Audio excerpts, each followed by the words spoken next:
So thinking about business, particularly thinking about businesses owned by black folks and just gaining access to the market. It is not just about business, it's about gaining access to opportunity.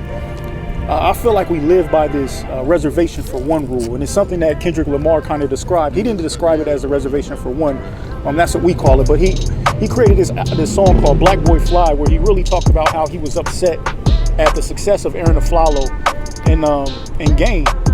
Not because he was jealous of what they did, but because he was taught and he bought into this idea that there's only room for one of us at the table. There's only room for one of us to succeed. And it creates this animosity that we have for one another to where we don't necessarily want to stand alongside each other or work together because we're fearful of if this person succeeds, then we can't. And that's what we consider to be the reservation for one rule that people buy into from our community. So part of our mission has always been to let one another know that we aren't each other's competition. There's more than enough room at the table for us to work together and really take over, because what we understand is that we're so powerful, we're so dope as individuals that when we as people decide to come together and work with one another, the sky is the limit, right?